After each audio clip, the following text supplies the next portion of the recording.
আলহামদুলিল্লাহ, অবশেষে এত গরমের পরে পরিবেশটা একদম শীতল হয়ে গেছে।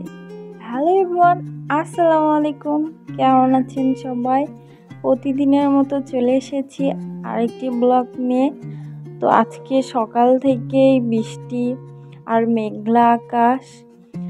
কয়েকদিন তো খুব গরম ছিল, গরম যেমন ছিল তেমনই কারেন্টও থাকতো না, একদম বাজে অবস্থা।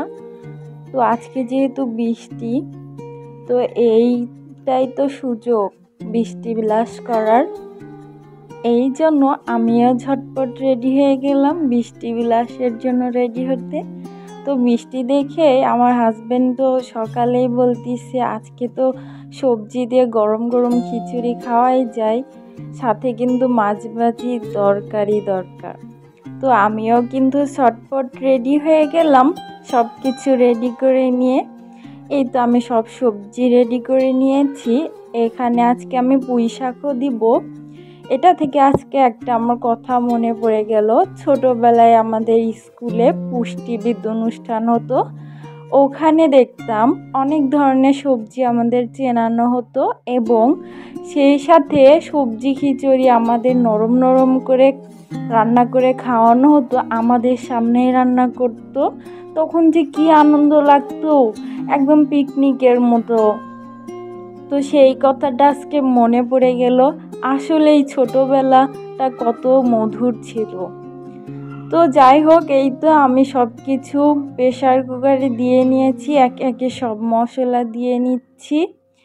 তো সব সময়ের মতো আমি সবজিগুলা, শাক এবং চাল, দুই ধরনের ডাল দিয়ে সব কিছু মশলা যেমন আদা রসুন বাটা, লবণ, হলুদ, গুঁড়া মরিচ, ধনিয়া গুঁড়া এবং গরম মশলার গুঁড়া দিয়ে ভালোভাবে মাখিয়ে প্রেসার কুকারে দিয়ে দিয়েছি। আর এইদিকে আমি মাছ ভাজি করব। তো আমি আজকে পাঙ্গাস মাছ ভাজি করব। তো ভালোভাবে পরিষ্কার করে ধুয়ে নিয়ে মশলা দিয়ে মাখিয়ে নিয়েছি। লবণ, হলুদ, আদা রসুন বাটা, ধনিয়া গুঁড়া এবং একটু সয়া সস দিয়ে আমি ভালোভাবে কড়া করে ভাজি করে নিব। এইদিকে আমার ভাজিটাও হয়ে গেছে, ওইদিকে কিন্তু আমার খিচুড়িটাও হয়ে গেছে। একদম নরম নরম খিচুড়ি, সাথে গরম গরম গরম মাছ ভাজা হলে তো আর কোনো কথাই নাই।